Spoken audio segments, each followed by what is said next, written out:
पे जो स्टॉक्स चल रहे थे ना, उन्होंने मूव जनरेट किया, वो एक अच्छी चीज थी कल के अगर आप देखें बिहेवियर में। खैर मैं डेटा पे आता हूं हेमंत, 245 करोड़ रुपए की एफआईएस की बाइंग, 1017 करोड़ रुपए की डीआईएस की सेलिंग, नेट कैश बाजार में करीब करीब 750 करोड़ रुपए गया। तो एफआईएस के आंकड़े मैंने न्यूट्रल रखे हैं और डीआईएस के नेगेटिव। पर याद रखिए डेरिवेटिव्स में एक्सपायरी के जब आप नजदीक हो तो डेरिवेटिव्स के आंकड़ों को देखिए कि वो डेरिवेटिव्स में क्या कर रहे हैं। हेमंत, इस वीकली कॉन्ट्रैक्ट में जो कि मंथली कॉन्ट्रैक्ट भी है, उन्होंने कल 993 करोड़ रुपए का इंडेक्स खरीदा, 14,000 कॉन्ट्रैक्ट एफआईएस के लॉन्ग हुए, 2700 contract short, stock futures 362 crore का बेचा, वहां पे उन्होंने प्रॉफिट बुक करी।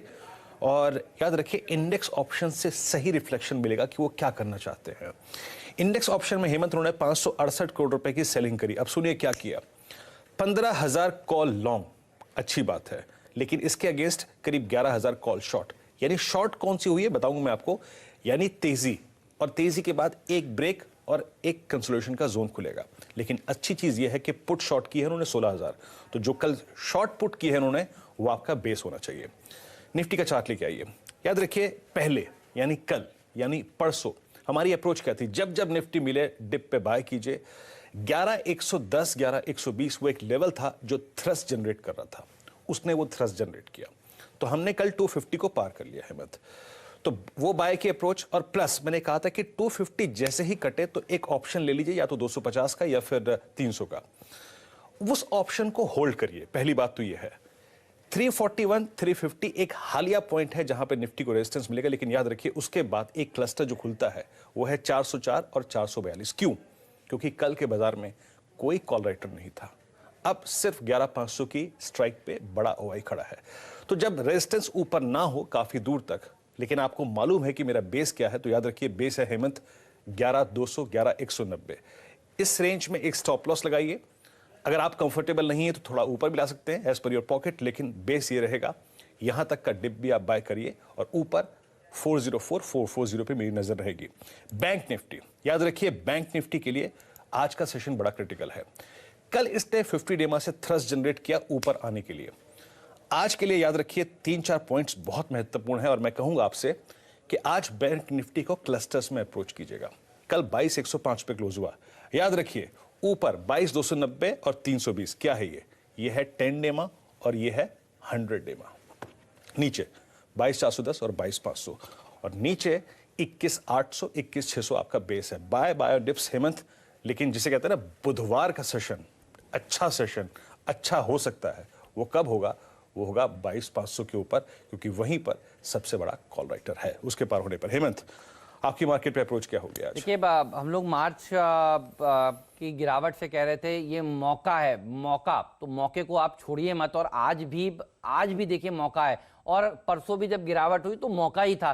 तो आज जो स्ट्रैटेजी है उसकी हेडलाइन इसलिए हमने मौका दी है। अच्छा, आईपीएल पास आ रहा है तो मैंने सोचा कि कुछ इस तरह की हेडलाइन दी जाए जो लोगों को याद रहे, और पिछले कुछ दिनों से हम यही कह रहे थे अब की बार 11,500 के पार। तो देखिए 11,500 के सफर में हम लोग चल रहे हैं, बीच बीच में बस रुकती है और लोग थोड़े से डर जाते हैं, लेकिन ये बस जब रुके तो आपको चढ़ जाना है इस बस में। अब आप देखिए आज हम 11,450 को अप्रोच करेंगे, उसके बाद 11,500 की बारी आती हुई नजर आएगी। आप देखिए कल अल्ट्राटेक के नतीजे आए वीरू, क्या हुआ? अब इतनी बड़ी रैली देखने को मिली। अब सीएलए से कह रहा है कि वो 5,000 के लक्ष्य दे रहे हैं। एमसीएक्स के अच्छे नतीजे आए, और देखिए उसके बाद कल भी क्या रैली हुई। मॉर्गन स्टैनले कह रहा है कि 2,000 के लक्ष्य हैं। तो जहां अच्छे नंबर्स आ रहे हैं वहां इस तरह के बड़े बड़े अपग्रेड्स आ रहे हैं, और देखिए मौका फिर जब भी आपको मिले आपको इस मौके को छोड़ना नहीं है। आज के लिए आपको बता दूं सबसे इंपॉर्टेंट इवेंट है कैबिनेट की बैठक, और ये कैबिनेट की बैठक 2 हफ्तों के अंतराल के बाद हो रही है।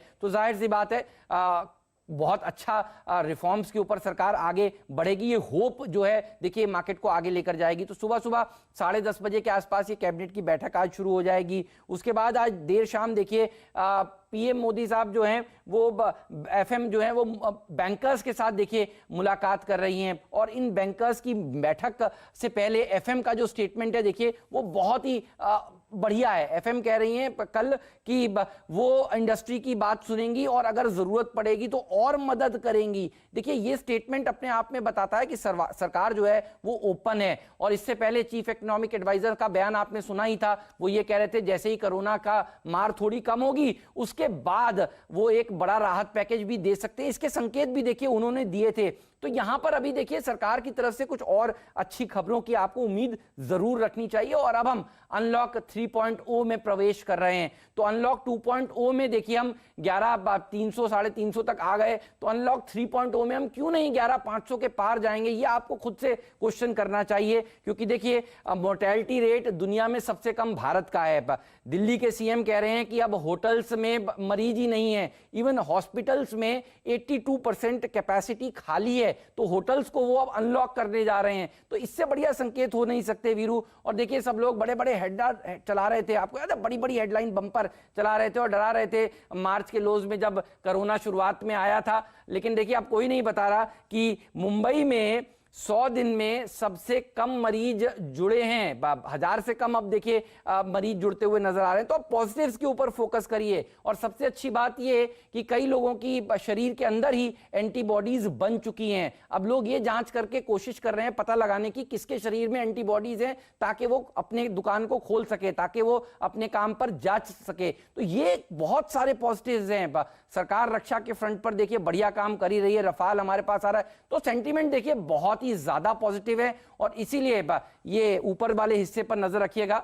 11,500 भी हम ऐसे ही हासिल करेंगे जैसे हमने 11,000 हासिल किया, फिर 11,250 के ऊपर निकले, तो ज्यादा दूर नहीं है। और ये दूरी जो है आराम से हासिल हो जाएगी। तो 200 पॉइंट के आसपास की दूरी है और उस स्तर को भी देखिए हम लांघ लेंगे। संकेत वीरू बहुत ही बढ़िया नजर आ रहे हैं। अच्छा हेमंत, एक चीज आप देखिए, आज राफेल का भारत आना, अंबाला में आज लैंडिंग होगी 2 बजे के आसपास। सरकार ने एक 10,000 पन्नों का डीएपी जारी किया है, यानी डिफेंस एक्विजिशन प्रोसीजर। 5 साल में लगभग 5,000 उत्पाद भारत में बनाने का लक्ष्य है। तो आई थिंक मैं आपसे ये भी पूछ लेता हूं कि आज sector of the day, preferred space, वो स्टॉक्स जहां पर नजर रहेगी वो क्या होंगे? Yogi Veeru, no doubts about it. इसलिए मैं कल भी कह रहा था देखिए ये वो सेक्टर है जो भागेगा। और कल के खिलाड़ी आज में भी आप तो साथ थे ही, मैं आपसे कह रहा था कि आपकी नजर होनी चाहिए अपोलो माइक्रो के ऊपर। और कल वो बात करते ही देखिए 15-20% भाग गया। और आज भी बहुत सारे सेक्टर्स हैं, स्टॉक्स हैं जो इसी स्पेस से भागते हुए नजर आएंगे। इतना ही नहीं वीरू, आप देखिए जो वीएल राव साहब हैं, additional secretary department of defence के, उन्होंने उस सूची में साफ लिख दिया है कि 900 आइटम्स को भारत में इस साल बनाना चाहते हैं।